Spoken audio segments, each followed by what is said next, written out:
L'histoire commence à l'époque du comté et de l'aristocratie. La jeune fille tombe dans le roman qu'elle lisait.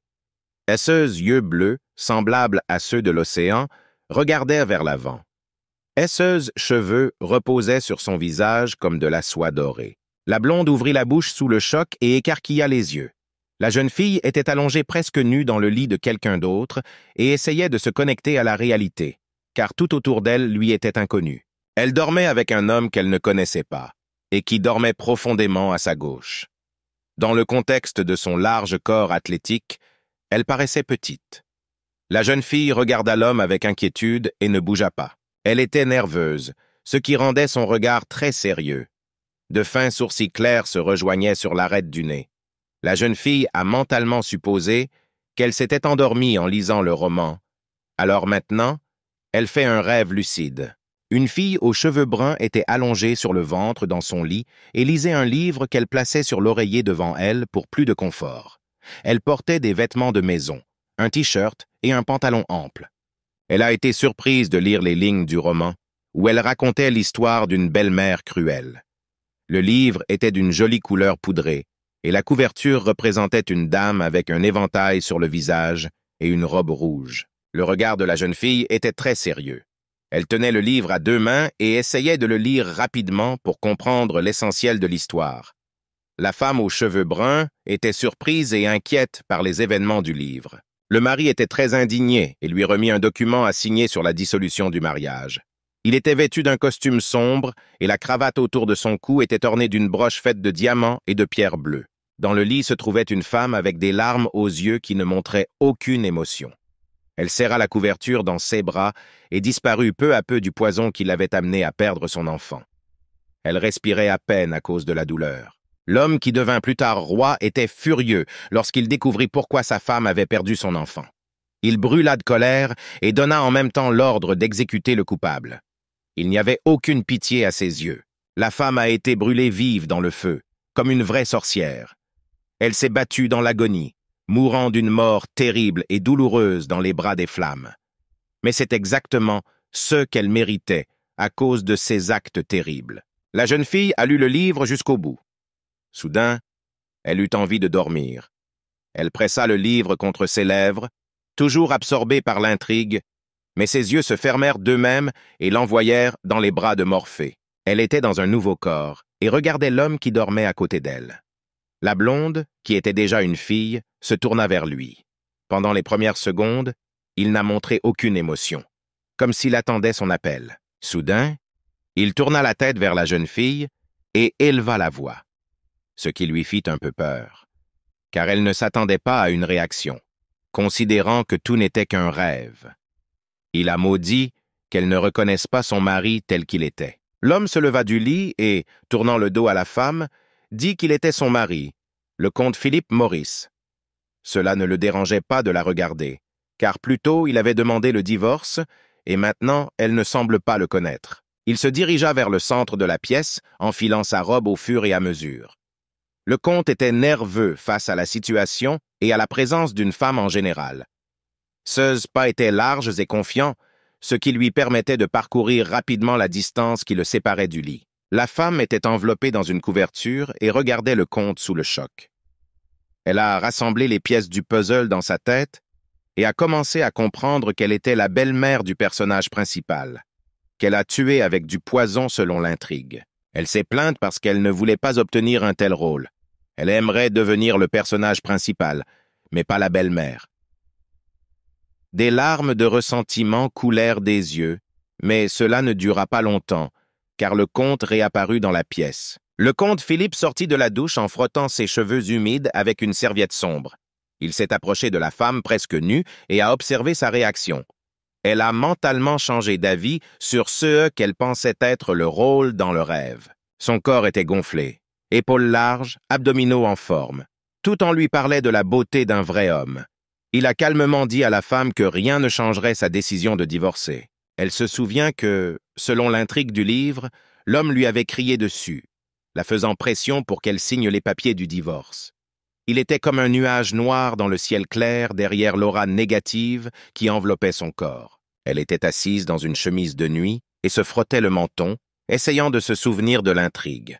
Seconde par seconde, elle se rappelait comment l'héroïne avait offert à son mari une nuit d'amour en échange de sa signature sur le divorce. Selon l'intrigue, elle se tenait devant l'homme vêtu d'une robe bleue fermée, lui offrant ses conditions.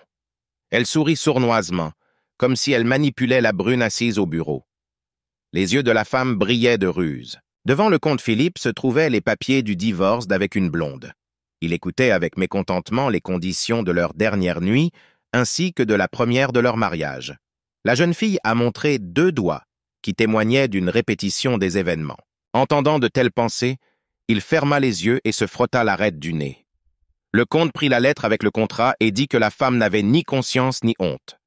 Cependant, il a accepté ses conditions et lui a tendu le document. Le comte Philippe se pencha sur la jeune fille pour remplir ses conditions. Elle regarda tendrement cet homme séduisant et ne put s'en empêcher. Il la serra dans ses bras et la repoussa sur le lit. Le lendemain matin, la blonde se réveilla avant son mari. Elle frotta doucement ses yeux bleus et n'était pas pressée de se lever. Les premières pensées étaient de chercher le téléphone et de ne pas vouloir aller travailler. En essayant de trouver son téléphone au toucher, elle a soudainement touché le dos nu de l'homme. Sa paume s'écarta brusquement parce que la fille ne s'était pas encore complètement réveillée et n'arrivait pas à comprendre ce que c'était. Soudain, elle ouvrit grand les yeux et sauta sur le lit. La jeune fille fut secouée de surprise et d'horreur lorsqu'elle vit un homme à côté d'elle. Elle ne comprenait pas ce qu'un inconnu faisait dans son lit. Elle regarda avec enthousiasme sous la couverture et ne reconnut pas sa tenue révélatrice. La blonde avait peur, car elle ne se souvenait pas d'avoir eu une intimité avec un homme comme l'indiquaient toutes les circonstances. Elle a pris conscience de toutes les circonstances et de sa position, c'est pourquoi elle a commencé à crier dans toute la pièce. La jeune fille a essayé de se couvrir d'une couverture. L'homme s'est immédiatement réveillé, ne s'attendant pas aux cris de la femme. Il se leva brusquement et se tourna vers elle avec inquiétude. Partout le rêve, qui n'a pas encore lâché son étreinte, l'homme ne se souvient pas immédiatement de sa relation avec la femme. Le premier sentiment fut une légère peur et une crainte. Soudain, il ressentit une douleur dans la poitrine, après quoi une vague de force le repoussa. Il ne s'attendait pas à recevoir un coup de pied dans la jambe, même de la part d'une femme, et il n'a donc pas réagi pour l'empêcher d'une manière ou d'une autre. Le comte Philippe tomba du lit sur le sol et regarda avec surprise la dame au-dessus de lui. Il a crié, lui demandant pourquoi elle l'attaquait, car il ne connaissait pas la réincarnation de sa femme. Elle se tenait devant lui et grogna de mécontentement, lui demandant s'ils avaient été intimes. La brune n'a pas compris ce qui lui arrivait et a répondu que c'était uniquement à sa demande, car elle-même avait demandé la nuit. La blonde ouvrit grand les yeux, ne croyant pas ses paroles. La fille à l'intérieur de ce corps ne réalisait pas encore qu'elle n'était pas du tout dans sa dimension. Elle a ensuite demandé à son mari pourquoi elle devrait faire cela. Elle hurlait de honte, car elle ne se souvenait pas de ses paroles. Il était toujours assis par terre devant elle et montrait ses mots après avoir fait l'amour alors qu'elle exprimait sa joie. Elle n'y croyait pas du tout. Soudain, 2 servantes surgirent dans la pièce. Ils s'inquiétaient des cris de leur maîtresse et commencèrent immédiatement à la calmer. Tous 2 étaient vêtus de robes noires et de tabliers blancs, en référence à leur statut. L'une des servantes s'est adressée à la jeune fille sous la forme de Madame, ce qui a fait geler la blonde. Elle a parcouru les derniers événements de sa vie et n'arrivait pas à croire que ce n'était pas un rêve. Le comte Philippe regarda le blond sous son front. Il est devenu encore plus en colère et a exprimé son mécontentement face à la situation. Des boucles de cheveux noirs tombaient sur son visage, tandis que ses yeux lançaient des éclairs. Il s'est levé du sol, s'est tenu devant la jeune fille de toute sa hauteur et a déclaré que ses refus n'affecteraient pas sa décision de divorcer. Sa requête était déjà devant le tribunal et il a dû attendre 100 jours. La fille le regarda. Elle resta hébétée, n'ayant rien à dire. La jeune fille savait très bien à quoi ressemblait réellement l'héroïne du roman qu'elle lisait. Alors elle resta silencieuse pour le moment. L'homme a failli quitter la chambre de la femme jusqu'à ce qu'il s'arrête brusquement à la porte. Il lui lança un regard froid et lui dit de rester à l'écart de leurs enfants qui devaient arriver dans une semaine. Ce furent ses derniers mandats. Les 3 servantes inclinèrent la tête devant la blonde et lui dirent qu'elles attendraient devant la porte. Il ressortait clairement de leur apparence qu'ils avaient peur de la jeune fille. Alors, Ils se sont dépêchés de disparaître pour ne pas tomber sous la main brûlante. Il y avait un grand treillis avec un miroir dans la pièce. Il était en bois, peint de divers motifs. Sur les côtés se trouvaient 2 candélabres avec des bougies. La jeune fille attira l'attention sur lui et s'approcha de lui. En voyant son image dans le miroir, elle était gênée. La jeune fille se regardait avec des yeux étranges, et ses lèvres roses étaient légèrement ouvertes de surprise. Elle ne croyait pas que ce n'était pas un rêve, mais elle était dans le miroir. Elle toucha son visage en regardant l'image. De longs cheveux dorés tombaient sur ses épaules, des yeux bleus pétillaient, et une chemise de nuit en dentelle noire soulignait délicatement sa silhouette parfaite. De façon inattendue pour elle-même, elle s'est rendue compte qu'elle était dans le corps de la voleuse Hélène, qui figurait dans le roman que la jeune fille avait récemment lu. Elle voulait que ce soit un rêve, alors elle a décidé de tout vérifier. La jeune fille sauta dans le couloir, où l'attendaient les servantes. Les filles baissèrent la tête, lui adressaient « Madame » et attendèrent les ordres. Mais à cause de leurs tremblements et de leurs expressions, ils avaient peur d'elle comme du feu. Hélène a enfilé une robe noire et s'est tenue avec un air perplexe sur le visage. Elle a demandé aux filles qui elle était et où était allé l'homme dans sa chambre.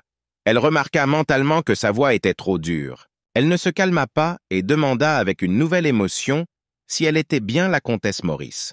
Consciente de toutes les circonstances, elle commença peu à peu à rayonner de joie, car elle n'aurait jamais rêvé de se retrouver dans un roman comme celui-ci. Des filles effrayées tombaient à genoux devant elle.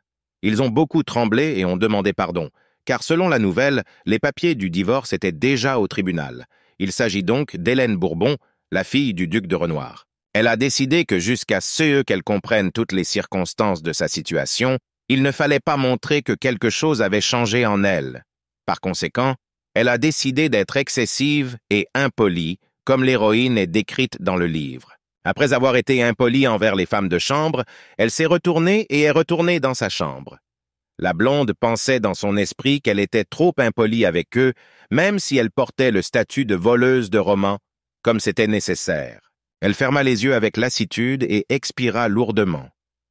Hélène écoutait les bavardages devant la porte, où les filles étaient surprises, car elle était plus douce que d'habitude. La blonde fut surprise qu'il ne soit pas offensé. Hélène a examiné son corps, qui était trop parfait, ainsi que son apparence en général. Elle ne comprenait pas pourquoi une si belle femme commettait des crimes, car avec une telle apparence, toutes les portes lui étaient ouvertes. Elle arpentait la pièce, visiblement nerveuse.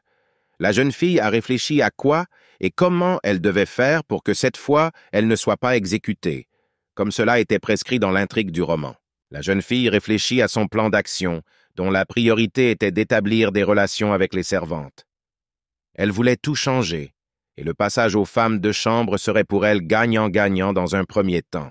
Soudain, elle fut tirée de ses pensées par un coup frappé à la porte. Les servantes lui apportèrent un petit déjeuner tout prêt. La jeune fille pencha la tête en arrière et, regardant la porte, laissa entrer. Une variété de plats a été proposée à la blonde. Steak aux légumes rôtis, porridge au baies, steak de saumon et fruits en dessert. Le petit déjeuner est vraiment royal. La fille a apprécié chaque bouchée. Elle était ravie du goût, car tout était préparé comme elle l'aime. Quoi qu'elle goûte, tout peut être comparé à une œuvre d'art. Du café chaud était servi dans une tasse de style anglais. Après avoir bu une gorgée, Hélène lui a attribué une note plus élevée, car la boisson n'était pas moins merveilleuse que la nourriture. Elle goûta élégamment la boisson en sortant un peu son petit doigt. Après avoir fini son petit déjeuner, elle décida d'aller se promener. C'est eux dont elle informa immédiatement ses domestiques. Les femmes ont immédiatement pris en considération son souhait et ont commencé à préparer plusieurs tenues parmi lesquelles choisir. La jeune fille avait le choix entre 4 robes. L'un est presque violet, le deuxième est rose, le troisième est bleu et le quatrième est bleu-gris. La blonde n'a pas pu se décider pendant longtemps, car chacune était belle à sa manière. Soudain, Hélène aperçut une robe bleue. Elle toucha sa jupe et trouva le tissu très agréable au toucher. Dans l'ensemble, il était superbe et accentuait sa silhouette. C'est pourquoi elle l'a choisi. Plus tard, elle se promenait dans le jardin, où se trouvait un grand belvédère blanc avec des motifs en fer forgé doré. Il y avait beaucoup de roses de différentes couleurs qui poussaient autour.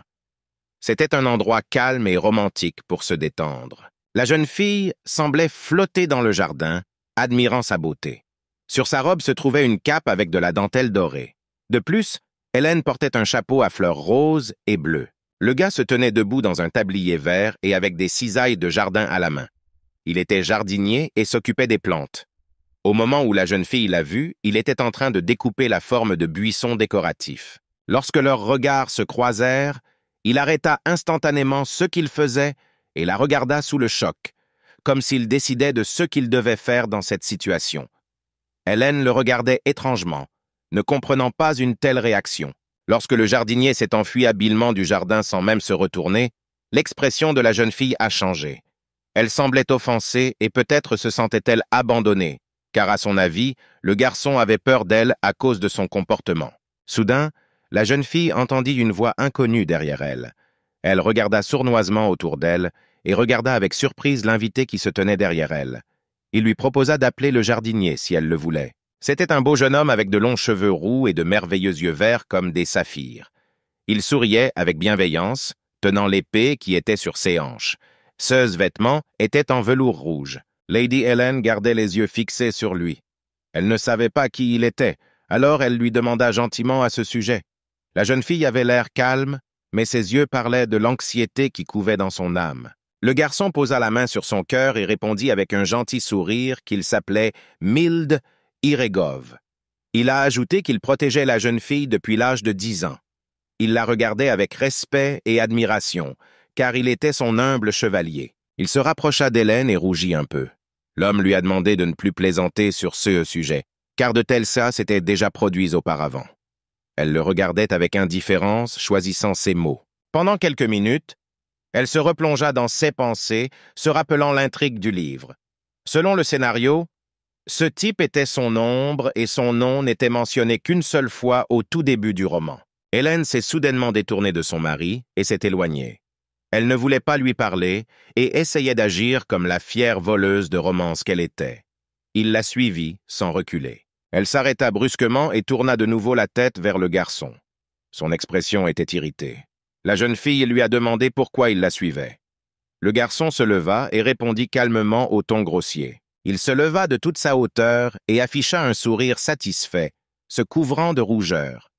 L'homme a dit qu'il était et serait son fidèle tuteur, donc il ne la quitterait pas d'un pas. D'après les souvenirs d'Hélène, il était son chevalier de l'ombre qui la protégeait toujours. Au moment où l'héroïne était amenée à être exécutée par le feu, il ne le permit pas jusqu'au dernier moment, jusqu'à ce que soudain, Philippe le tue d'un coup d'épée dans le dos. Elle le regarda attentivement, comme si elle cherchait une raison pour ne pas le croire. Son air était sérieux. On ne savait pas clairement à quoi elle pensait. Après avoir pesé le pour et le contre, elle a décidé qu'elle n'avait qu'un allié. Au bout d'un moment, elle se réveille dans son grand lit. Le soleil s'est levé par la fenêtre et a éclairé la pièce d'une lumière dorée. Le jour arriva où le fils de son mari devait arriver avec sa femme. Elle est restée allongée pendant une semaine, sortant à peine du lit, à cause de laquelle son dos est devenu engourdi. La jeune fille a frotté une partie de la zone du coccyx, notant l'intensité de la douleur si vous restez au lit pendant une longue période. La femme réfléchit à sa situation. Le regard était sérieux et concentré. Il lui restait 3 ans avant que l'héroïne ne soit exécutée. Hélène a dû changer l'avenir pour rester en vie. Hélène était satisfaite de son projet car elle pouvait vivre en paix dans cette réalité en faisant de bonnes actions. Cela conduira au fait que vous vivrez et que personne autour de vous ne sera blessé. Elle s'est réjouie. Elle s'est assise au bord du lit et a décidé que la première étape pour changer son destin serait d'établir une nouvelle relation avec ses enfants. Son personnage dans l'intrigue traitait mal sa belle-fille. Elle a donc dû y remédier. La blonde s'assit au bureau sur lequel se trouvaient des documents. Ils attendaient sa signature. Hélène sourit à ses pensées. La femme a décidé de traiter les enfants avec plus de douceur qu'auparavant. Elle avait l'air sérieuse pendant qu'elle travaillait avec les documents. Selon la loi, elle et Philippe disposaient de 100 jours à compter du dépôt de l'acte de divorce. Elle a lu tous les détails concernant la confirmation du divorce. Pensa Hélène en appuyant son visage avec sa paume. Selon la loi, ils peuvent divorcer à la demande de l'un des époux. Si les deux refusent ou si personne ne présente une autre demande, leur divorce est annulé. Elle fronça les sourcils et, s'approchant de la fenêtre, commença à réfléchir à la répartition des biens. La jeune fille croisa les bras sur sa poitrine. Comme l'exige la loi, le mari était chargé de la répartition des biens, ceux qui n'étaient pas en sa faveur. D'après ses souvenirs du scénario du roman, le comte Philip Morris a attribué une petite maison à 2 étages à Hélène, mais la jeune fille a parfaitement compris que cela ne suffirait pas à son existence ordinaire. Madame Hélène se couvrit le visage de sa main, tandis qu'elle réfléchissait à sa prochaine marche à suivre à l'égard du comte. Elle pensait que si elle ne demandait pas l'annulation du divorce, elle pourrait obtenir une certaine clémence du comte. Son esprit lui a brossé un tableau de la façon dont elle gagnait beaucoup d'argent avant le divorce et vivait à sa satisfaction. Elle vit une image d'elle souriante, assise dans un grand fauteuil de velours rouge et or. Elle signa tous les documents en apposant son sceau, puis convoqua Sir Mild, qui était son chevalier et effectuait des courses importantes. Elle ne pouvait confier les documents qu'à lui. Il entra dans la pièce et, souriant, se tourna vers elle. Il y avait une lueur tout autour de lui parce qu'il ressemblait au mari et tuteur parfait. Mild gardait sa main gauche sur son épée de hanche. Elle s'est approchée de l'homme et lui a remis un document. Madame Hélène lui demande de prendre la lettre et de la remettre au tribunal.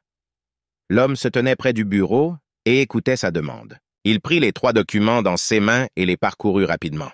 Il a demandé à la jeune fille si elle avait confiance en ses décisions et ses actions. À cela, Hélène a réagi calmement, comme si elle n'y voyait rien de mal. Elle lui sourit doucement et lui demanda s'il la protégerait même après le divorce. La jeune fille voulait le sauver dans cette réalité, car dans le roman, il est mort à cause d'elle. Il s'inclina devant elle en signe de loyauté. Son sourire montrait toute sa détermination à la servir jusqu'à la fin de ses jours. L'homme a répondu qu'il lui jure une fidélité éternelle. Hélène a laissé partir son mari. Avant de partir, il s'inclina devant elle dans un plus grand salut, la main sur le cœur, qui témoignait de son respect et de sa loyauté envers Madame Hélène. Une servante entra dans la chambre, qui s'inclina devant Hélène et trembla de peur devant la femme. La blonde lui a demandé quand les enfants arriveraient, ce à quoi elle a répondu qu'il restait environ 2 heures. La jeune fille réfléchit et commença à se souvenir des paroles de la servante lorsqu'elle lui disait que la voiture des enfants arriverait à l'entrée principale. La bonne, sans relever la tête, répondit positivement. Hélène sourit sournoisement et dit qu'il était temps de préparer leur arrivée, ce qui surprit la servante. La blonde était toujours debout, dans la même chemise de nuit, et ses cheveux n'étaient pas coiffés. Au bout d'un moment, elle était presque prête. Elle était vêtue d'une élégante robe légère avec un décolleté profond. Il était resserré par un corset. Elle avait un collier de perles autour du cou et de nombreux ornements dans ses cheveux. La jeune fille se regarda et se demanda à quel point elle était belle. Tout dans son apparence parlait non seulement de beauté, mais aussi d'élégance. Elle était ravie d'elle-même. Elle se dirigea vers son miroir et regarda sévèrement son reflet. Elle croyait que l'apparence serait l'un des privilèges de sa vie future, lorsque le divorce d'avec le comte serait devenu officiel. Madame Hélène se tourna vers la servante. Montrant l'ornement sur sa tête, elle demanda qu'on les enlève tous. Cela n'interférait en rien avec son apparence. Au contraire, cela complétait son image, mais elle avait d'autres points de vue sur la beauté. Toutes les servantes furent très surprises. Ils ne s'attendirent pas à ce que la femme demande à retirer les bijoux. Elle aimait probablement beaucoup les bijoux, et son nouveau désir de pudeur a mis les servantes en état de choc. La coiffure d'Hélène était sobre. Les cheveux étaient détachés, et quelques boucles étaient rassemblées en une tresse à l'arrière de la tête. Il restait une fine chaîne qui complétait la coiffure. À son avis, c'était beaucoup plus facile ainsi. Le palais comtal était immense. De nombreuses colonnes et arbres décorèrent son sol. Madame Hélène se tenait en face de l'entrée principale, attendant le comte Philippe. Les domestiques s'inclinèrent avec respect. La femme se retourna. Seuls cheveux dansaient dans les airs, et la jupe de la robe suivait avec élégance chaque mouvement de la blonde. Elle avait l'air un peu timide à première vue. Le comte se tenait devant elle. Il regarda la femme avec surprise, n'en croyant pas ses yeux. Elle l'attirait par son apparence, et en général était très différente à première vue de la personne qu'il connaissait. Selon les souvenirs de l'homme, il s'est marié et a eu un fils. Plus tard, Hélène a commencé à changer. car elle a vu à quel point son fils était talentueux. Philly a fermé les yeux sur le changement en elle à cause de sa beauté, mais la patiente a quand même réussi à s'en sortir. Le comte Philippe réfléchit un instant car il ne pouvait dire la vérité à personne. Il pensait au fils du roi qu'il avait fait passer pour le sien. L'homme ne pouvait pas le dire à la femme à la demande du roi. Il s'approcha d'elle et leurs regards se croisèrent. Hélène le regardait avec confusion et l'homme ne savait que lui dire. Deux sentiments s'affrontaient en lui, l'attirance pour une femme et le refus de l'accepter par cruauté. Soudain, Hélène lui fit un sourire heureux, comme si elle lui avait réconforté. Ses yeux bleus brillaient et son apparence noble était attirante. Il ne comprenait pas ce sourire, alors il supposa qu'elle préparait encore quelque chose. Elle sourit sournoisement, comme un renard, et regarda son mari. À son tour, il se couvrit les yeux et se détourna d'elle. À propos d'elle-même, la brune a noté qu'aujourd'hui elle est particulièrement belle que d'habitude. Enfin, la voiture de Marlborough, le fils du comte Philippe, arriva au palais. Il était tiré par 2 chevaux blancs luxueux et faits de velours rouge et d'or. Le comte tourna son attention vers Madame Hélène, qui le regardait. Cela le mettait mal à l'aise, car il n'avait jamais vu une telle réaction de sa part et, surtout, il ne comprenait pas ce dont elle avait besoin. La jeune fille rougit, honteuse. Elle leva la main vers son visage et détourna le regard. Cela rendit le décompte encore plus confus. Pas immédiatement, mais elle se rappelait comment elle l'avait frappé récemment. Il regarda la mauvaise fille de haut en bas et réfléchit à ses nouveaux projets. L'homme croyait qu'elle voulait ainsi nuire à sa réputation. Il essaya de ne pas réagir à ses paroles. La blonde sourit soudain à l'homme qui regardait quelque part devant lui. Elle a dit qu'elle était inquiète et qu'elle voulait savoir s'il allait bien. Il l'a ouvertement ignoré. D'après ses souvenirs, il était bien conscient des excellentes compétences d'Hélène en matière d'escrime. Elle a également réussi au combat au corps à corps. La jeune fille n'a laissé de relâche à personne avec qui elle avait un match. Il y a une semaine, selon les souvenirs du comte, elle lui a donné un coup de pied là où ça faisait le plus mal. Il n'avait aucun doute sur le fait que la femme avait agi ainsi, car il sentait que la jeune fille avait l'intention de lui faire du mal. Il est sorti de ses souvenirs lorsque la jeune fille lui a demandé pardon pour ce qu'il avait fait. L'homme la regarda avec surprise. Il ne s'attendait pas du tout à ses excuses, car cela n'était pas perceptible de sa part auparavant. L'homme lui a demandé pourquoi elle avait fait cela. La femme toucha son visage comme pour réfléchir. Elle a répondu qu'elle avait peur.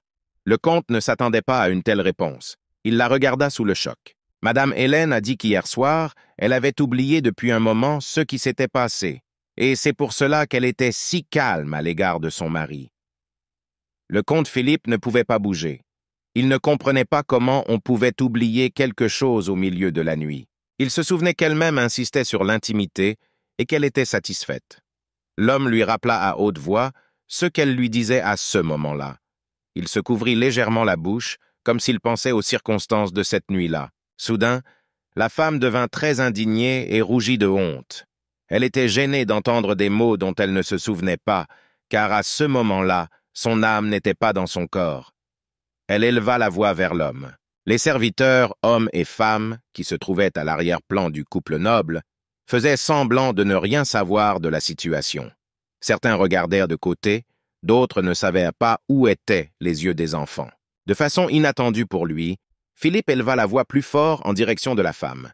Il lui prouva qu'elle avait envie de lui et qu'elle en était ravie.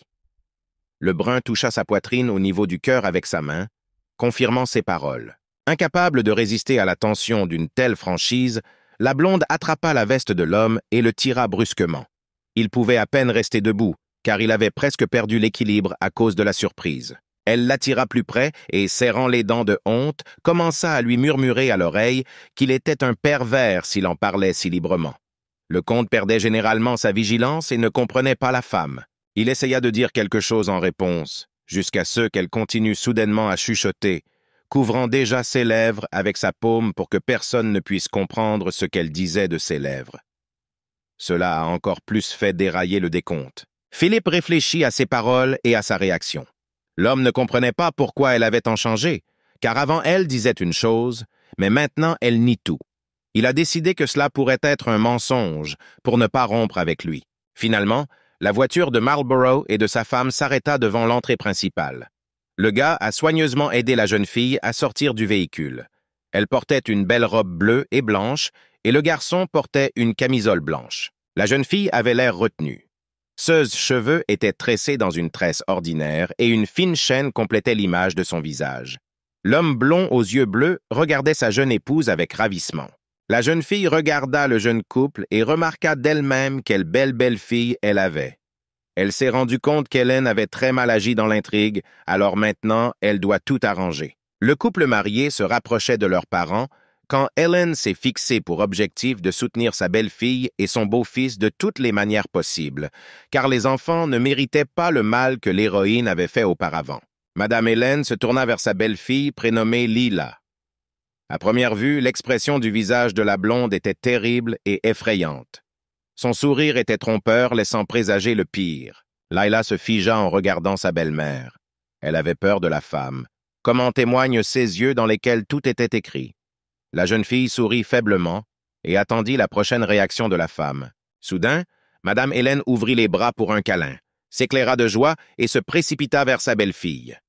Elle la saluait gentiment et lui a dit « Bienvenue à la maison », ce qui n'était pas typique d'elle. La blonde enveloppa Lila dans ses bras forts. Elle serra la jeune fille abasourdie contre sa poitrine et sourit joyeusement, se réjouissant franchement de l'arrivée des enfants. La jeune fille avait l'air effrayée. Lila ne s'attendait même pas à une telle rencontre. Elle ne savait pas comment se comporter, alors elle s'est figée dans les bras de sa belle-mère et a imploré mentalement de l'aide, car elle avait très peur de ceux qui étaient peints sur son visage. Finalement, Hélène libéra sa belle-fille de son étreinte étroite. Elle lui souriait toujours et lui proposa de se reposer un peu de la route, car devant eux se tenait un goûter que la femme avait préparé. La blonde se tourna vers son fils qui ne lui avait pas encore dit bonjour. Elle a souligné que ce n'était pas poli. Le garçon, un peu confus par les événements et les changements dans le comportement d'Hélène, choisissait ces mots. Marlborough a rendu hommage à ses parents en s'inclinant tandis que sa femme s'accroupissait dans une révérence élaborée. Hélène sourit avec contentement et le comte Philippe regarda son fils avec surprise. Hélène donna un coup de coude à son mari dans la poitrine, le pressant de répondre enfin au geste des enfants. Il se remit de son choc et dit à Marlborough et Lila de se précipiter vers le palais. La femme était un peu nerveuse, comme en témoigne sa voix tremblante. Madame s'écarta et agita la paume vers la porte du palais, invitant les enfants à entrer.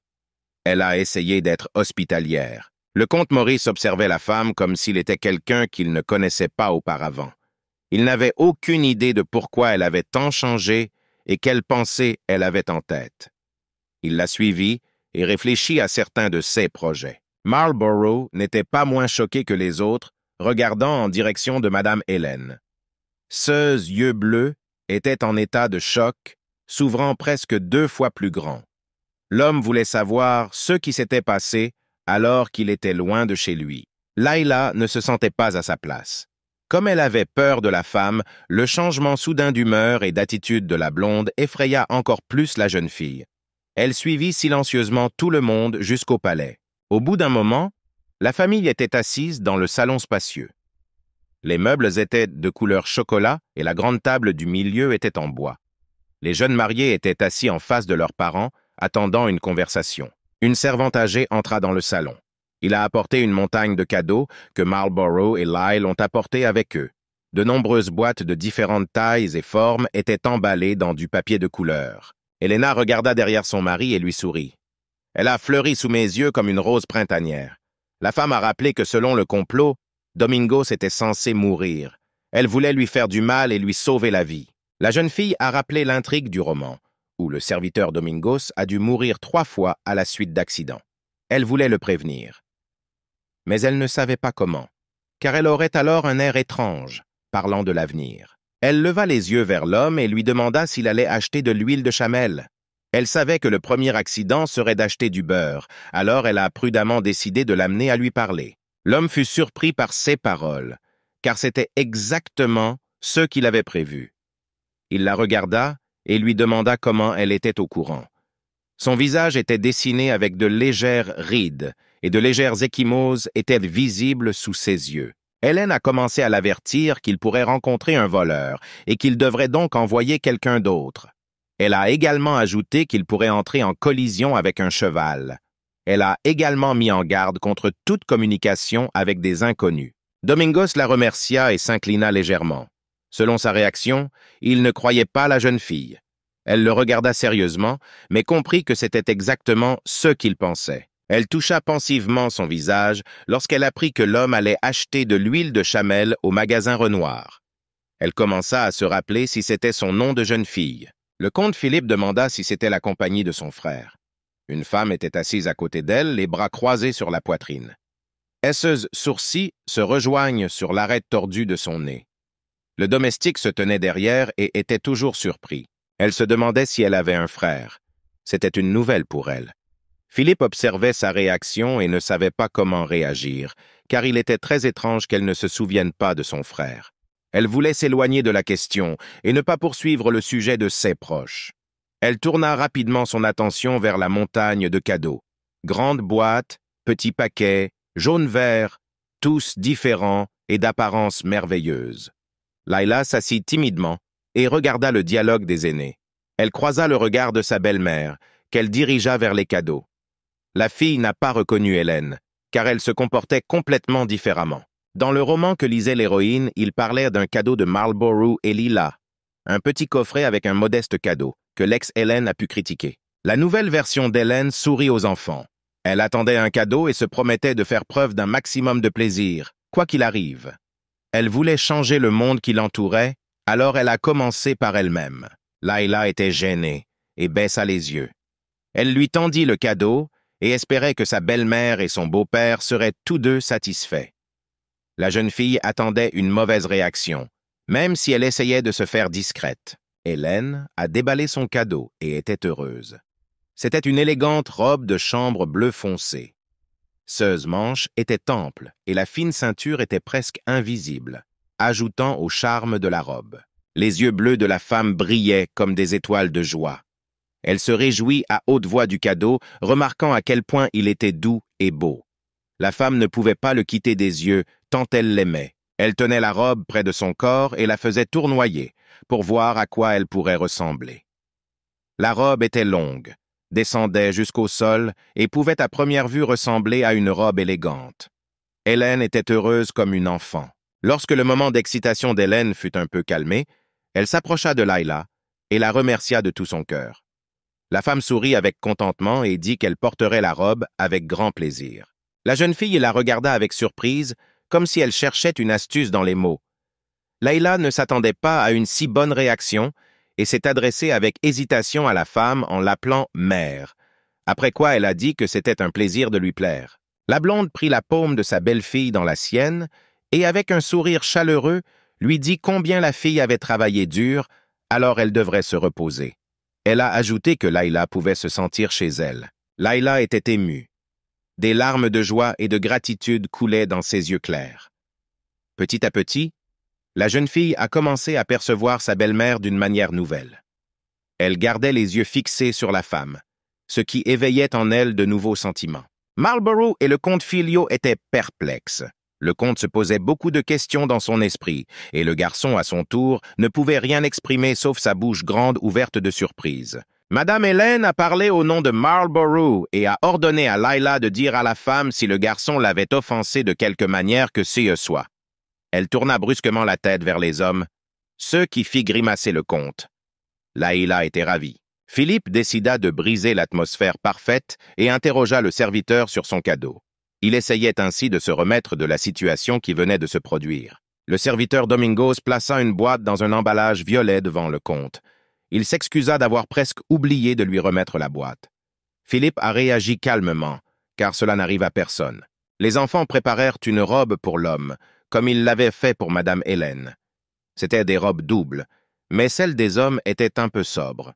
Moins d'ornements, comme sur le corset de la robe d'Hélène, et moins de broderie que sur celle des femmes. Philippe garda les yeux sur le cadeau et commença à annoncer aux enfants la nouvelle du divorce d'avec Hélène.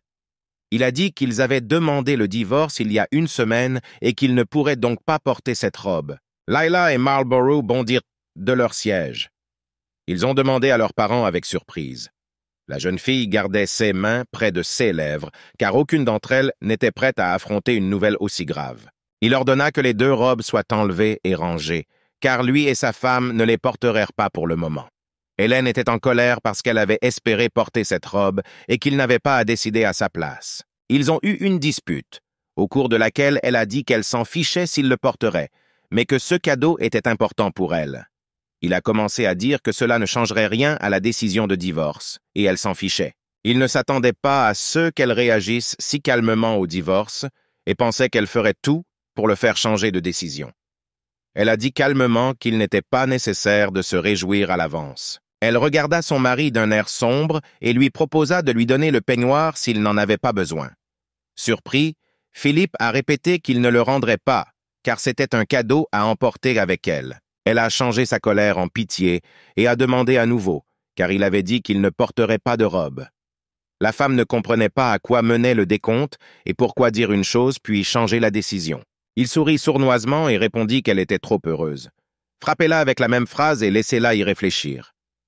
L'homme aimait cette robe, mais il ne voulait pas la porter sans sa femme, dont il avait presque divorcé. Ils étaient toujours dans le salon, discutant des détails des robes du couple. Le comte voulait, mais ne pouvait pas porter une belle chose, et la femme s'en fichait. Elle allait la porter même sans homme. Lorsque Marlborough les informa qu'ils en avaient acheté 2 exemplaires chacun, Helen déclara avec satisfaction qu'il était désormais possible de se passer de son exemplaire. L'homme choqué et abandonné n'a pas pu se remettre de sa déclaration. La femme est immédiatement devenue sérieuse et est revenue sur le sujet du divorce. Elle se tourna vers son mari.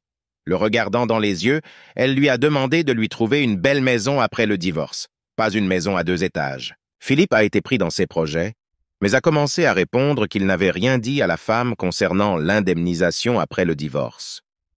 Il fut surpris par sa prise de conscience. Madame Hélène sourit largement et répondit qu'elle supposait seulement qu'un homme pouvait lui faire exactement d'une manière qu'elle ne voulait pas. Alors elle fit immédiatement un souhait d'accommodement. Après avoir fini le thé, la femme a souri à toutes les personnes présentes et a proposé d'aller se reposer. Elle se promit de ne pas aller dans la chambre des jeunes mariés comme elle aurait pu le faire auparavant. Plus tard, Hélène s'est promenée dans le jardin. Elle portait une robe vert clair à manches longues. Elle tenait un parapluie qui la protégeait des rayons du soleil, mais la pâleur est un signe d'aristocratie. Sur sa tête se trouvait un petit chapeau et autour de son cou un petit harnais tressé avec un pendentif en forme de trèfle. La jeune fille a regardé autour d'elle et a été déçue qu'il n'y ait pas d'appareil photo, car le photomaton était abasourdi. Elle pensa aux photos qu'elle pourrait prendre dans de tels endroits jusqu'à ce que soudain elle se moque de ses pensées. Elle se souvenait qu'elle était dans un roman et qu'elle était une vraie dame. Soudain, le rire d'un homme se fit entendre derrière elle. Elle se tourna brusquement et vit Sir Mild devant elle. Madame Hélène lui demanda pourquoi il riait ainsi. L'homme s'est excusé de sa réaction. Il se sentait un peu gêné. Mild gardait les yeux fixés sur la jeune fille et choisissait les mots pour expliquer pourquoi il riait autant dans son dos. L'homme détourna le regard et un large sourire apparut sur son visage. Il se tourna vers Madame Hélène en lui disant qu'elle avait l'air très heureuse et que cela le rendait encore plus heureux. Au début, elle fut surprise par la réaction du garçon, mais plus tard, elle devint très sérieuse, car Sir Mild était très gentil et elle ne pouvait pas supposer qu'une personne aussi bonne et pure mourrait à cause d'elle. Après avoir parlé avec Mild, la femme était pressée. Elle se souvenait que Lila organisait un goûter pour ses amis ce jour-là, alors Hélène devait impressionner les filles. Lorsque la femme atteignit le pont, Mild lui demanda ce qu'elle cherchait. La blonde a expliqué qu'elle cherchait Laïla, car son goûter était prévu parmi un bouquet de roses et elle pensait que c'était le lieu de rendez-vous. Les yeux verts de Mild regardèrent la jeune fille sérieusement. Il comprit immédiatement pourquoi le domestique s'était soudainement tu. Cela signifiait que le goûter de Laïla était un secret pour tout le palais. Hélène le regarda avec enthousiasme. Elle a demandé si l'homme ne savait rien non plus du lieu de rendez-vous.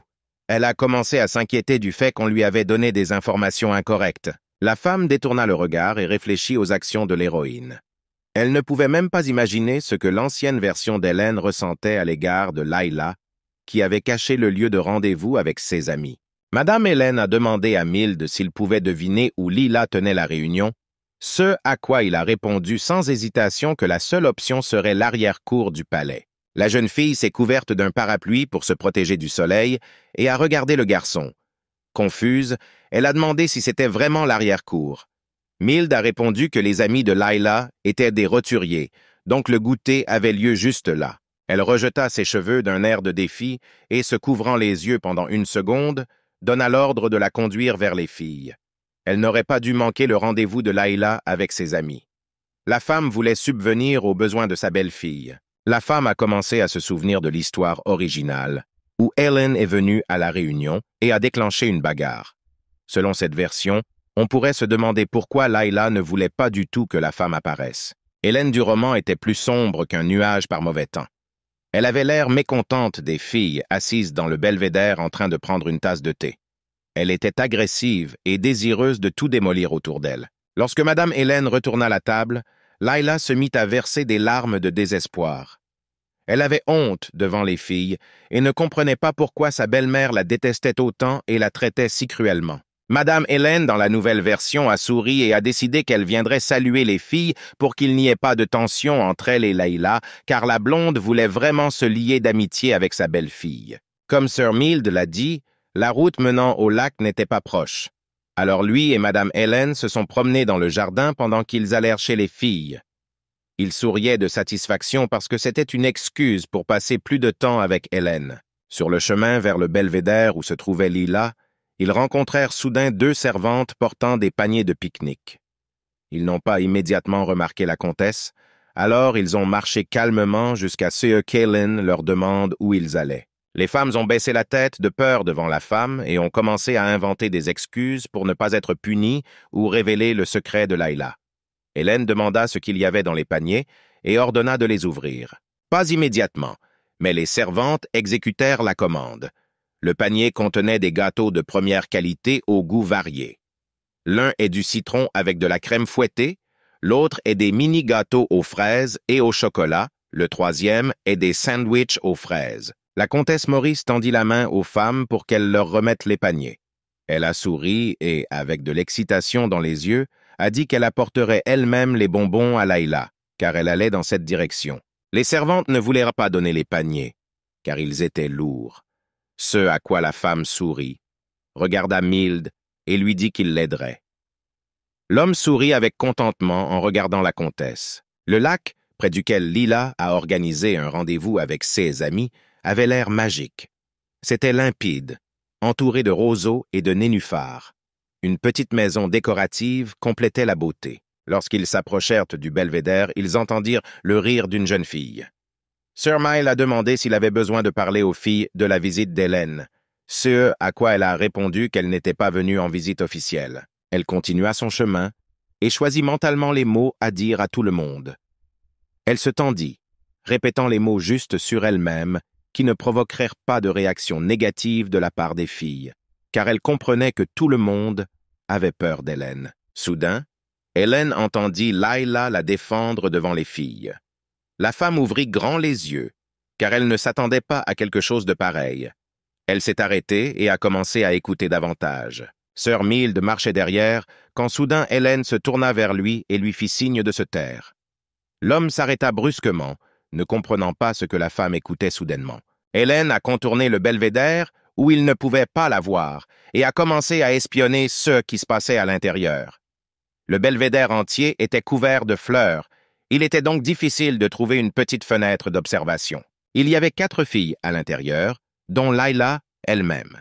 Les invités étaient assis à une table ronde, tandis que Layla se tenait près de sa chaise et discutait gentiment avec tout le monde. Il y avait beaucoup de friandises et de fruits sur la table. Layla écoutait les filles se disputer à propos de la comtesse et la fille n'aimait pas ça. Layla avait une opinion différente sur Hélène. Alors elle la supplia de ne pas dire de choses désagréables sur Madame Hélène. Une de ses amies, qui avait de longs cheveux bruns, a déclaré que la réputation de la femme était connue de tous depuis longtemps. Elle a donc soutenu toutes les personnes présentes avec des mots négatifs envers Hélène, car elle le méritait pleinement. Layla était nerveuse et niait que la femme soit mauvaise. Au contraire, elle a dit que sa mère la traite très bien, car elle l'accueille avec un câlin chaleureux lorsqu'elle et son mari rentrent à la maison.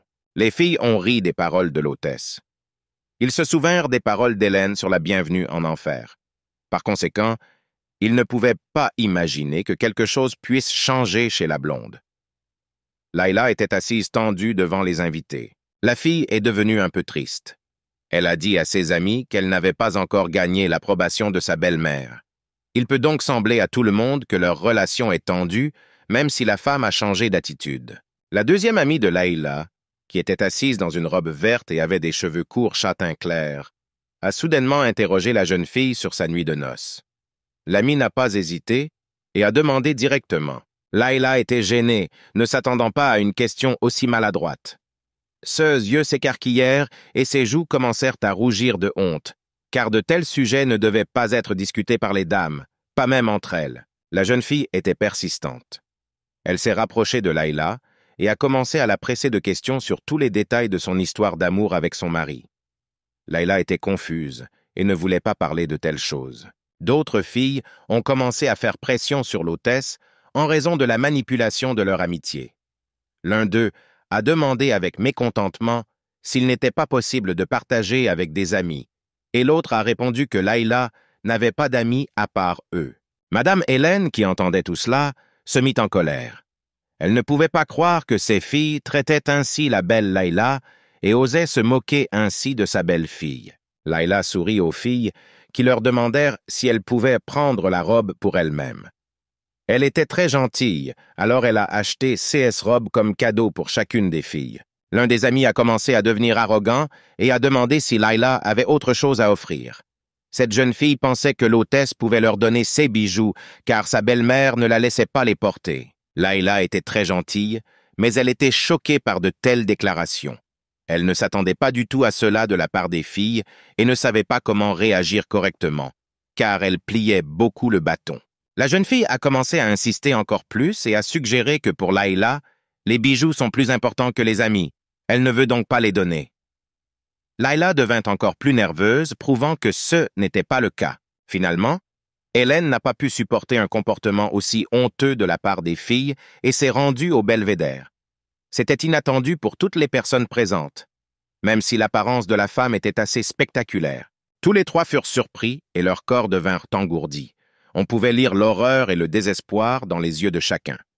Layla n'était pas moins choquée, car elle n'attendait pas sa belle-mère, mais elle n'avait pas peur. La blonde s'approcha et regarda les invités comme s'ils étaient inutiles.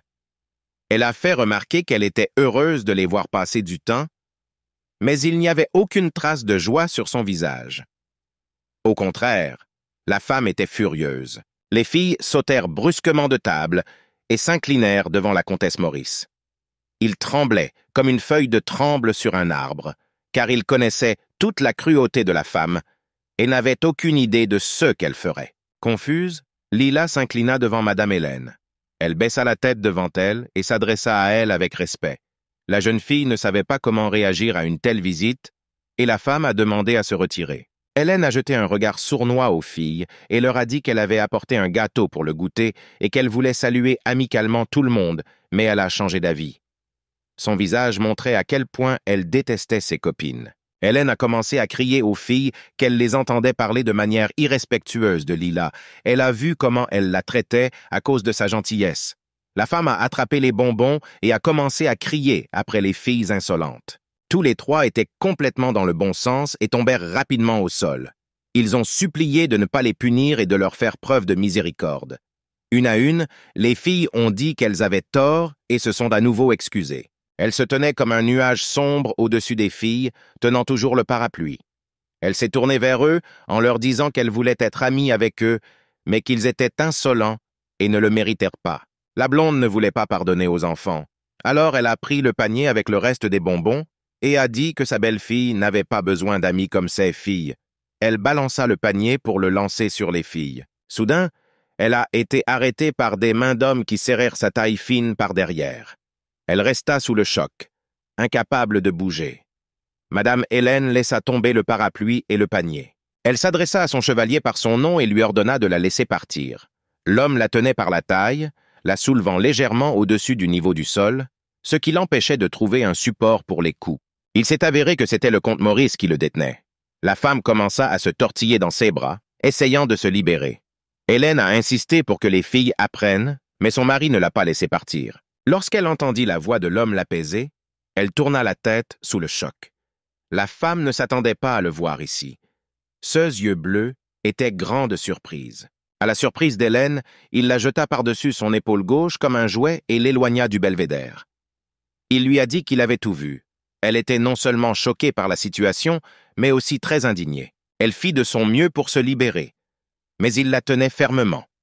Philippe a déclaré qu'il avait vu comment elle avait déclenché un scandale et s'était comportée d'une manière qui n'était pas appropriée à son statut. La femme était de plus en plus en colère. Les filles victimes de l'agression de la comtesse Maurice ne purent bouger, car elles survécurent miraculeusement. Chacun d'eux était couvert de crème à gâteau et tremblait, sentant que Dieu lui-même avait sauvé leur âme de la comtesse. Le comte Philippe se retourna vers les filles avant de repartir avec sa femme sur les épaules. Il s'est excusé d'avoir gâché le goûter. À son tour, Hélène a soutenu qu'ils étaient eux-mêmes responsables. La femme ne s'est pas calmée. Elle a crié aux filles qu'elles avaient beaucoup de chance et qu'elle ne voulait plus les voir dans ce palais. Philippe commença à être de plus en plus ennuyé.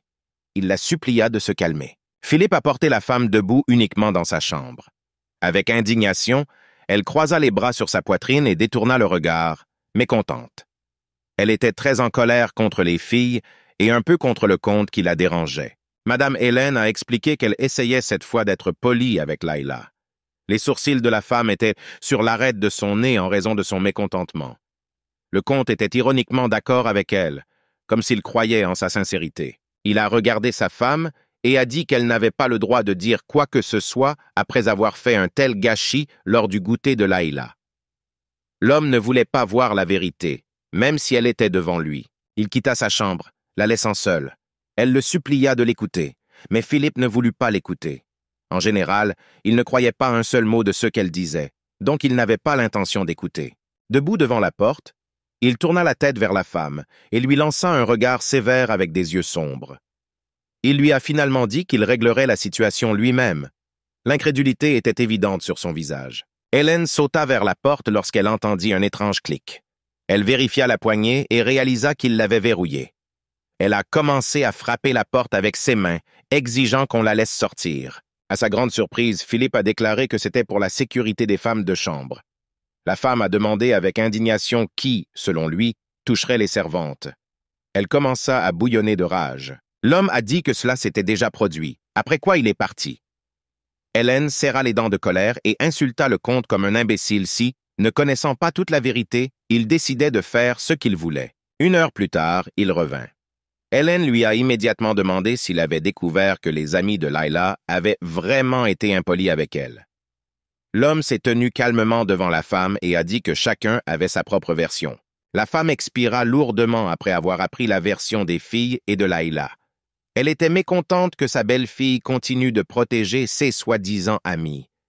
Hélène pensait que sa belle-fille était trop molle, ce qui n'était pas toujours une bonne chose. Le comte Philippe expliqua calmement que Layla s'était excusée et lui dit qu'elle s'occuperait de ses amis avant de venir s'excuser auprès d'Hélène.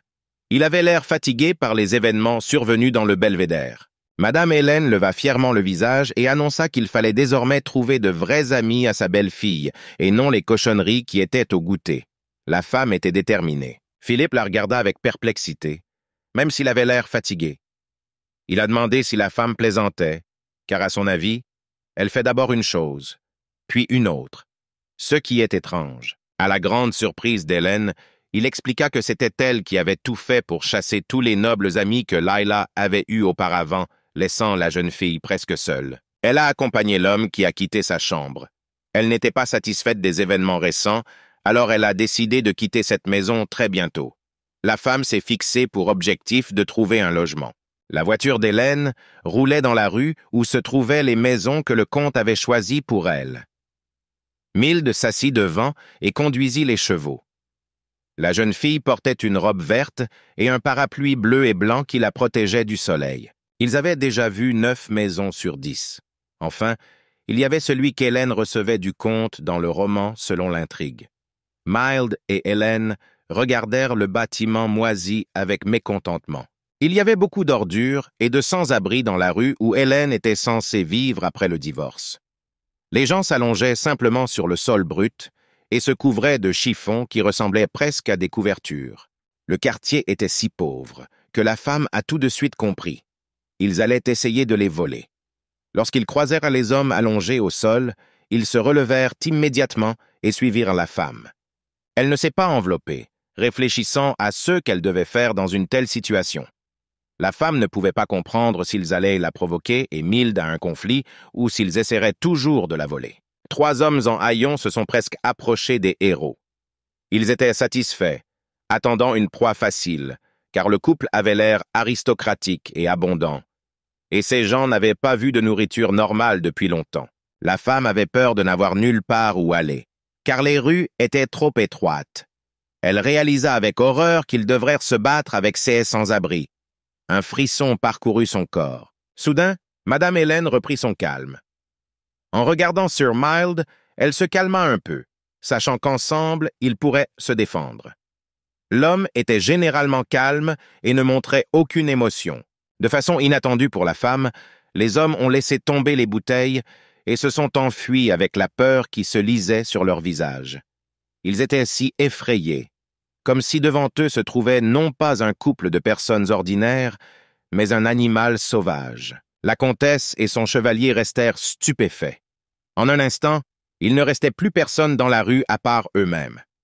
Il y avait des tas d'ordures à proximité, et une légère brise a poussé une feuille solitaire d'un arbre devant le couple. L'expression de Sir Mild devint glaciale. La queue de ses cheveux reposait doucement sur son épaule. L'homme a demandé, comme pour lui-même, peut-être que les hommes devraient être arrêtés et punis pour leurs activités. La blonde n'arrivait toujours pas à faire le lien entre les événements qui s'étaient produits.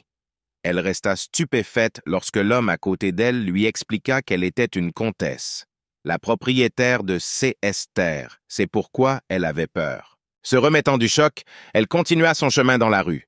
Hélène ne pouvait même pas imaginer ce qu'elle aurait pu faire dans le passé, que tout le monde autour d'elle avait si peur d'elle. Mild marchait sans être à la traîne. Madame tenait fermement le parapluie à 2 mains pour qu'il ne s'envole pas.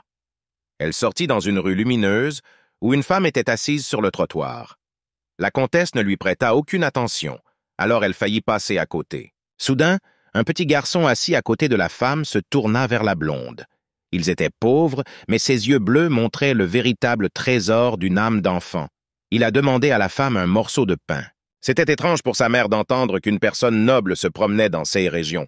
Elle leva le visage pour voir qui se tenait devant eux, jusqu'à ce que soudain, la femme ressente une vague de panique. Elle prit l'enfant dans ses bras et se détourna de lui en disant qu'elle était la comtesse Maurice et qu'il ne fallait donc pas s'adresser à elle. Mais le garçon s'est mis à pleurer parce qu'il avait très faim. La femme trembla de terreur, mais se tourna vers la comtesse. Elle leur expliqua rapidement que son fils n'avait pas mangé depuis la veille et leur demanda pardon de l'avoir dérangé.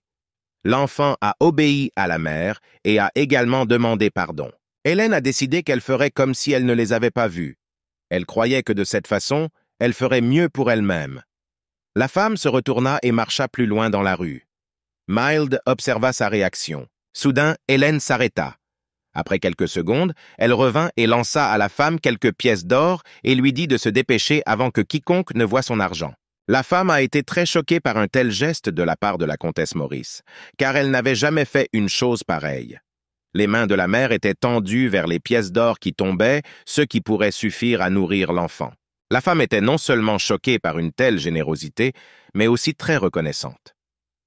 Aux paroles d'Hélène, pour nourrir l'enfant le plus tôt possible, la femme tomba à genoux et la remercia en baissant profondément la tête. Sir Mild ne dit rien, mais son visage parlait de lui-même. Il fut très surpris par ce geste de Madame Hélène. Il la regarda avec une légère suspicion, car elle n'avait jamais fait ça auparavant. La comtesse capta ce regard et demanda ce qui s'était passé. Elle ne voulait évidemment pas discuter de cette situation, mais le point de vue de Milda n'était pas clair pour elle non plus, alors elle a soulevé ce sujet. Mild s'arrêta et la regarda attentivement. Il a dit que c'était la première fois qu'il voyait une femme donner quelque chose aux pauvres et faire preuve de miséricorde. Il essaya de garder ses émotions entre ses mains, mais la surprise fut plus forte. La femme regarda l'homme d'un air sombre. Elle a dit que c'était le moyen le plus rapide de les éliminer. Reprenant le style du voleur du roman, elle a demandé s'il était nécessaire de les battre. L'homme était un peu gêné. Il a dit qu'il n'était certainement pas nécessaire d'insulter une femme qui avait un enfant. De son apparence, il était clair qu'il n'est pas un voleur dans l'intrigue du roman. Au contraire, il fait preuve d'empathie et de gentillesse. Hélène a rapidement clos le sujet des sans-abri et a dit à son mari qu'il devait aller plus loin dans la maison. Alors elle lui a demandé de l'emmener là où elle devait aller. Mild accepta et ils se dirigèrent vers la future maison. Se trouvant dans une petite maison moisie, les jeunes ont passé beaucoup de temps à choisir leurs mots. Ils regardèrent l'intérieur bon marché et furent visiblement mécontents de ceux que le comte Philippe avait choisis pour Hélène. La femme regarda autour d'elle et remarqua dans son esprit que toutes ces robes ne rentreraient pas dans une si petite pièce. Elle pensait qu'Hélène du roman vendait probablement tout, même si elle n'en serait pas contente. Sir Mild a finalement eu son mot à dire. Oui, a demandé si le comte allait envoyer Hélène dans une telle maison après le divorce. La jeune fille a répondu calmement que tout le portait à croire. Lors de la discussion sur qui vivrait à quel étage, Mild s'est indigné qu'une femme comme Hélène ne doive pas vivre dans une grange comme cette maison. Hélène croisa les bras sur sa poitrine et dit qu'elle n'avait pas le choix.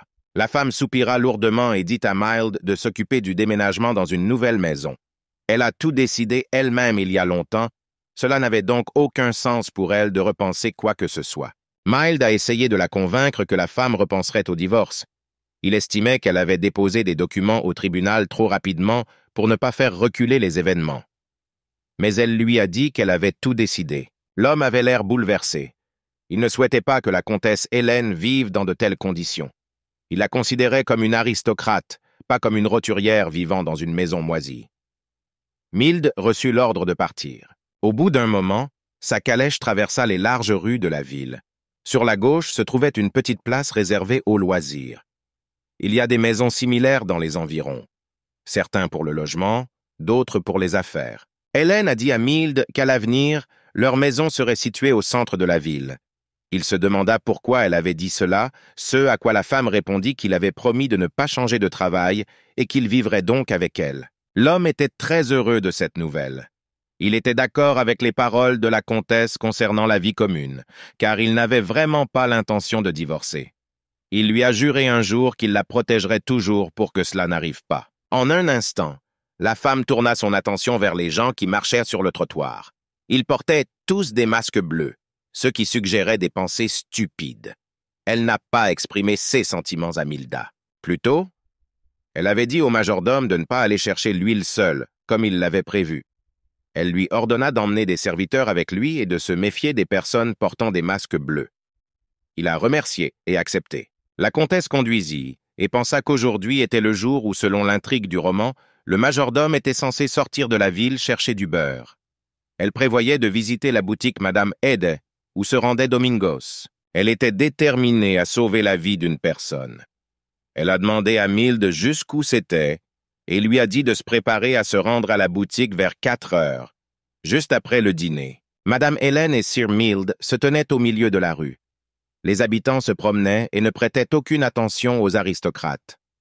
La femme a demandé à son mari quelle heure il était, car elle devait se rendre à la boutique. Hélène monta dans la voiture et ordonna à Mild de se rendre chez Madame Hedès. L'homme, comme d'habitude, suivit docilement l'ordre. Il conduisit la voiture jusqu'à sa destination pendant qu'Hélène était dans ses pensées. En traversant la ruelle où se trouvaient des hommes portant des masques bleus, la femme a remarqué que c'étaient les mêmes personnes qui, selon l'intrigue du roman, avaient attaqué Domingos et qu'elle avait vues pendant la journée. Elle a crié de manière inattendue à Mild d'arrêter la voiture. La femme était en colère, car le pire était déjà arrivé. Au début, Hélène a attendu que Mild arrête la voiture, mais elle n'a pas pu le supporter. La femme sauta de son siège et sauta par-dessus le bord de la voiture. Elle sauta dans la rue alors que ses cheveux devenaient dorés dans l'air. Elle a résolument donné l'ordre, mais n'a pas attendu l'arrêt. Sir Mild eut peur pour la femme et tira brusquement sur les rênes, arrêtant les chevaux. Les chevaux n'aimaient pas l'arrêt d'urgence, alors ils se cabraient et riaient. Mild avait l'air très inquiet. L'homme n'eut pas le temps de tourner la tête, car la comtesse courait déjà vers l'allée où se trouvaient les bandits. Désespérée, elle n'a pas attendu Mild, mais a couru vers les méchants, ne connaissant pas la peur. Un groupe d'hommes masqués a attaqué le majordome du comte Maurice et a exigé un objet de valeur. L'homme gisait au sol lorsqu'il a reçu un coup de pied. Quelqu'un a dit qu'il devrait être blessé, mais pas tué. Au moment où l'un des assaillants sortait un couteau, la comtesse Maurice apparut. Elle a attiré l'attention sur elle avec colère. Tenant le bas de sa robe pour ne pas tomber en courant, Elle se tenait devant les voyous. Soudain, devant tout le monde, la femme a sauté en l'air, a fait un bond sans précédent et a elle-même attaqué le groupe d'hommes. Elle voulait protéger Domingos et a commencé à le faire seule. Lorsque Madame Hélène donnait un coup de pied à l'un des hommes, tout le monde la regardait avec surprise. Il ne pouvait pas comprendre d'où elle venait et, en général, qui elle est et pourquoi elle sait se battre. Domingos fut très surpris en voyant sa dame. Il était couvert de bleu et bougeait à peine, mais il se tournait quand même vers elle, lui demandant comment elle s'était retrouvée ici, pourquoi la femme était indignée qu'il soit sans protection. Un homme se tenait devant la comtesse et lui demanda qui elle était. Il était agressif et pouvait attaquer à tout moment. Hélène avait une main sur sa hanche et l'autre tenant un parapluie. Elle, dans un accès de rage et de haine, se mit à crier qu'elle s'appelait la comtesse Maurice. Son visage était mignon, mais dans un accès de colère, il exprimait un maximum d'émotion qu'elle ne pouvait garder en elle. Quelqu'un a crié l'ordre d'attraper la femme. L'homme l'a attaquée, mais Hélène a réussi à esquiver, grâce à quoi le bandit est passé devant elle. Il ne s'attendait pas à cette réaction de la part du blond, alors il ne s'arrêta pas immédiatement. Elle balança son parapluie et, faisant un autre tour, enfonça le bout de l'accessoire entre les fesses de l'homme tombé, dans l'intention de l'attaquer. Elle était satisfaite de S.A.'s actions. En se redressant, elle remarqua que S.A.'s actions étaient très grossières, bien qu'efficaces. Elle a déclaré aux personnes présentes qu'elle ne l'avait apparemment pas fait exprès et que son ami survivrait. La femme fut très effrayée par la surprise lorsque Mild apparut devant elle avec une épée. Elle a déjà oublié qu'il est son chevalier et en général qu'ils sont venus ici ensemble. Il la couvrit de lui-même et lui ordonna de partir. Il a invité les hommes masqués à le combattre. Alors il a attendu de voir qui serait le premier attaquant à obtenir ce qu'il méritait. Il avait l'air noble et était prêt à tout pour sa dame. 2 hommes ont attaqué Mild. Il se mit en position de combat et attendit les premières attaques. À ce moment, Hélène lui ordonna de prendre la défense à gauche car elle allait prendre part au combat. Mild a balancé son épée et blessé l'un des assaillants. Il avait l'air courageux et sérieux, un vrai chevalier qui n'a peur de rien. Son objectif principal était de protéger la comtesse Maurice. Cependant, Madame Hélène ne reste pas à l'écart. Elle a frappé le 2e homme qui l'attaquait ainsi que Mild. Debout sur une jambe, elle a fait un crochet avec sa jambe, assommant l'ennemi. Sir Mild fut confus lorsqu'il vit la duchesse de l'autre côté. Il ne s'attendait pas à ce qu'elle ait des compétences martiales. La surprise et la joie étaient sur son visage, et ses yeux verts étaient plus larges que d'habitude. Hélène frappa l'un après l'autre. Lorsqu'elle a dû travailler avec ses poings, elle s'est rendue compte que le corps d'Hélène était trop faible et qu'elle ne pouvait donc pas se battre pendant longtemps. Mild s'est joint à la mêlée comme ordonné, bien qu'il ait été confus par les actions de Madame Hélène. Il balança son épée, se jeta et frappa violemment quiconque tentait de lui faire du mal. Alors que le combat battait son plein, un homme blond avec un masque sur le visage s'est approché du majordome. Il l'a attrapé par la porte et a commencé à exiger avec force le retour d'un objet de valeur que Domingos cachait. De façon inattendue pour les hommes, la comtesse apparut et donna un coup de pied élégant mais douloureux au visage du blond. Les bonnes chaussures d'Hélène ont permis d'infliger davantage de dégâts à l'homme. Elle attrapa Domingos par le bras et l'éloigna de la ruelle. L'homme la regarda d'un air confus. Il n'a pas réagi immédiatement car il ne s'attendait pas à une telle attitude de la part de la duchesse. Elle l'entraînait et il courait derrière et implorait son pardon. Elle l'a réprimandé en lui disant qu'à cause d'une sorte de pétrole là-bas, cela ne vaut pas la peine de recevoir de tels coups de voleur et que vous pouvez en acheter un nouveau si vous voulez le voler. Ce cheveu gris était ébouriffé et son visage était meurtri. Il regarda Madame Hélène avec effroi. L'homme s'est encore excusé et a voulu tout lui expliquer, mais il en a été empêché. 2 hommes sont soudainement apparus derrière la ruelle. Ils faisaient également partie de la meute à laquelle Sir Mild avait maintenant affaire. L'un d'eux avait un couteau de taille moyenne. Les hommes ont attaqué le vieil homme, essayant de le tuer. Madame Hélène a défendu son mari. Elle souleva les pierres et ordonna à Domingos d'aller immédiatement appeler à l'aide. Mais il ne voulait pas affronter la duchesse en tête-à-tête avec les bandits, eux aussi armés. Elle s'est balancée et a lancé des pierres sur l'homme qui l'attaquait avec un couteau. Les pierres l'ont frappé à la tête, le faisant un peu perdre. Ces actions ont donné du temps à Hélène. Elle se tourna un instant vers le majordome et lui cria l'ordre de ne pas perdre de temps et de courir chercher de l'aide. Elle était furieuse des événements et réfléchissait à la manière de repousser les méchants. Un autre homme s'est ajouté parmi les assaillants. Déjà 3 d'entre eux se précipitaient vers la femme, menaçant de la tuer. Elle s'est retrouvée seule avec des hommes qui n'avaient aucun cadre pour l'agresser. Elle a attaqué la première, réussissant à faire tomber le couteau des mains de l'homme. Il regarda avec surprise la femme qui lui infligeait des coups plus ou moins violents.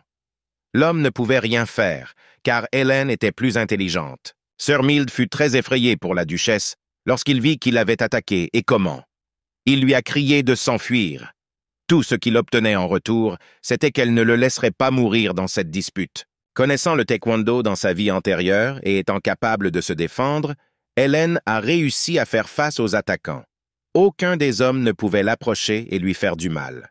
Elle gardait ses poings dans un anneau protecteur et était prête à frapper à nouveau si elle était attaquée. Son regard était confiant et son sourire gagnant. À propos d'elle-même, elle a dessiné une médaille olympique pour les compétences de combat. Derrière elle, un ordre de capturer tout le monde se fit entendre. Elle tourna la tête, surprise par la voix, et fut aussi choquée que possible. La blonde n'en croyait pas ses yeux, car Domingos réussit rapidement et fit venir le garde. Le comte Philippe lui-même est venu parmi les gardes sur un cheval noir. Il s'assit élégamment sur la selle et baissa les yeux sur sa femme, qui venait de disperser presque tous ses agresseurs. Elle ne s'attendait pas à le voir. Les garçons de la garde-duc étaient vêtus d'uniformes blancs et bleus. Ils ont rapidement couru dans la ruelle où il y avait eu une bagarre. Ayant reçu l'ordre, ils tentèrent de capturer chacun des assaillants. Les hommes qui n'avaient pas encore souffert des mains de Milda et d'Hélène commencèrent à s'enfuir. Beaucoup gisaient par terre, incapables de se relever à cause de la douleur et des blessures qu'ils recevaient. L'homme qui a récemment attaqué Hélène avec un couteau a tenté de s'enfuir mais a été rattrapé. Un garde tenait le blond et l'autre lui bloquait le passage avec une grande épée, lui ordonnant de ne pas bouger. Le comte descendit de cheval et se tourna vers la femme, lui demandant si elle allait bien. Hélène se tourna vers lui, mécontente. Elle ne répondit rien. Elle était gênée par son souffle dû au combat. Ayant un peu récupéré, elle dit au comte qu'il n'y avait rien d'étrange dans ses actes. Le mari regardait avec inquiétude sa femme, qui respirait difficilement et rougissait un peu à cause de la tension. Soudain, leur dialogue fut interrompu par le cri d'un des bandits. La femme regarda autour d'elle attentivement et vit l'un des gardes glisser son parapluie entre les fesses de l'homme, comme elle l'avait fait plus tôt. Madame Hélène se sentait mal à l'aise. En le voyant de côté, elle se dit que le coup était probablement plus douloureux qu'elle ne le pensait lorsqu'elle l'avait porté. Pendant un moment, elle eut pitié de son mari. Mild, qui venait d'en finir avec le reste des voyous, s'est précipité vers la dame. Son visage était effrayé. Il a demandé si tout allait bien pour la femme, ce à quoi elle lui a calmement répondu que tout allait bien. Hélène remarqua que le comte Philippe parlait avec le majordome Domingos. Il remettait au comte un document. Il s'est avéré que c'est à travers lui que l'homme s'est exposé au danger et non à cause du pétrole. Lorsqu'elle réalisa pourquoi il se battait, elle fut surprise. La femme ne s'attendait pas à ce qu'elle défende une lettre. Elle couvrit légèrement ses lèvres avec sa paume, cachant sa surprise. Le comte Philippe toucha l'épaule de Domingos et le remercia pour son travail. Il souriait parce qu'il était satisfait de ce « qu'il avait reçu. Le majordome a dit que c'était grâce à la duchesse. Lorsque la femme se rapprocha des hommes, Philippe la regarda sévèrement. Il était impossible de comprendre quelle pensée il avait en tête à ce moment-là, mais il ne s'attendait certainement pas à ce que la femme défende quelqu'un. Hélène était mécontente que Domingos ne lui dise pas la vérité. En général, elle était confuse parce que l'intrigue du roman était différente. L'homme s'approcha de la duchesse et s'inclina devant elle, la remerciant de l'avoir sauvée. Philippe a demandé à Hélène pour une raison quelconque, peut-être que ces documents lui sont familiers. Il regarda le morceau de papier, comme pour laisser entendre que toute la querelle était due à lui, même s'il n'exprimait pas ses suppositions. Elle est devenue encore plus en colère. La femme a demandé devant sa tête si l'homme la soupçonnait de quelque chose. Après tout ce qu'elle avait vécu pour obtenir un document, il était désagréable de se sentir coupable de quelque chose. Soudain, elle a attaqué l'homme avec agressivité. Hélène lui a crié dessus et lui a montré du doigt qu'il la soupçonnait de ce qu'il avait fait. Et maintenant, il prétend que rien ne s'est passé. Philippe rougit soudain. Il a dit qu'il ne soupçonnait la fille de rien et a changé de sujet en parlant de ses excellents coups. Il a été particulièrement consterné par ses éclats lorsque la femme lui a donné un coup de pied. L'homme tourna son regard ahuri vers la femme et commença à comparer ses actions à des roses qui se mêlaient et jouaient dans l'air. Philippe ne s'attendait pas à un tel art martial de la part de sa femme. Madame Hélène fut gênée lorsqu'elle réalisa que l'homme regardait sa jupe, tandis que coup après coup tombait sur le visage des méchants que la comtesse avait réussi à traiter avant l'arrivée du brun.